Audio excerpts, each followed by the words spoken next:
రక్షణ పొందడానికి చాలామంది ఏం వేస్తుంటారు చెప్పండి? వాయిదాలు వేస్తూ ఉంటారు.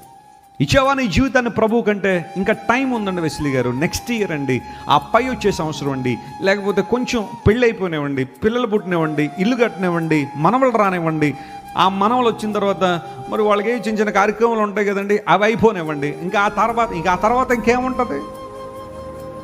ఏదో క్లాట్ అయిపోద్ది బ్రెయిన్లోనో హార్ట్లోనో. ఇంకా పరదేశంలో పాట ఇష్టం లేకపోయినా ఏం చేయాలా? పాడాలి. రక్షణ పొందడానికి ఎందుకు వాయిదాలు? బాప్తిజం తీసుకోవడానికి కొంతమంది ఎన్ని వాయిదాలో. ఏంటి ఆ సంగతి అంటే, ఇంకా టైం కావాలండి. ఇంకెంత టైం కావాలి నీకు? ఇంకెన్ని సంవత్సరాలు కావాలి? ఇంకెంత నీకు ఆలోచన కావాలి? ఇంకెన్ని ప్రసంగాలు వినాలి? నువ్వు ఇంకెన్ని సందేశాలు వినాలా? ఇన్ని పాటలు ఇంకా నువ్వు వినాలి. ఎన్నో సంవత్సరాల నుంచి దేవుడు నీతో మాట్లాడుతూ రా, నువ్వు దేవుని దగ్గర రా అంటే ఇంకా. కొంతమంది నేను అది వదులుకున్న తర్వాత వస్తానని ఇది